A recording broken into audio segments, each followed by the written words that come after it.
What is an England player? What does an England player need to look like? What skills and attributes do they need to have to play the England way? So it's no good saying that we want to play this way and we're actually not selecting the players that reflect how we want to play. So we have to look at the players technically, tactically, physically, socially, psychologically. But we have to understand more about the temperament and the physical qualities of the player. So over a period of time, this is something that will develop. It won't just be, that's the profile of the player and that's it. It will continue to develop as the game develops. The key characteristics of a future England player will be technically very comfortable in possession of the ball under pressure.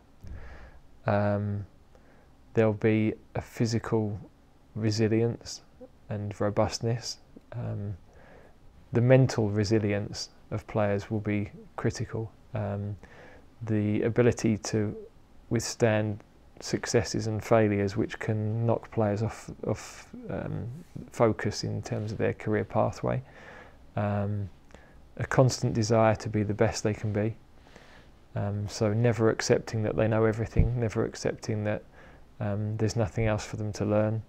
The very best people want to continually learn and improve. We're going through some fundamental discussions in the talent identification world at the moment. You know, the talent developers, the coaches, the sports scientists have become incredibly skilled at getting the best out of the players that we have.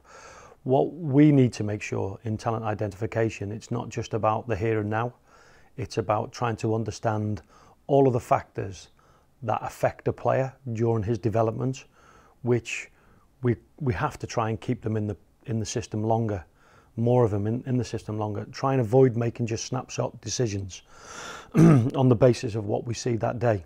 Age bias, I mean, it's a huge discussion at the moment, you know, depending upon the month you're born in. We have if you take our 1997s, we could have a player in that squad that was born on the 1st of January and a player in the squad that was born on the 31st of December.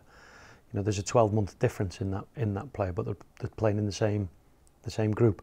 So birth bias is a hot topic.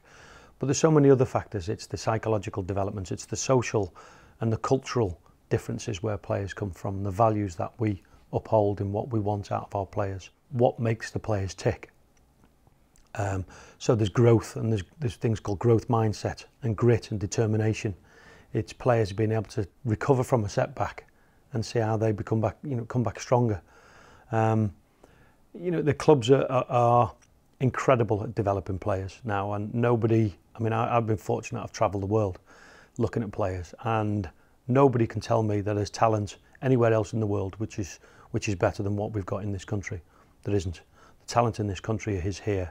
It's our job collectively to make sure we keep them in the system and get the best out of them.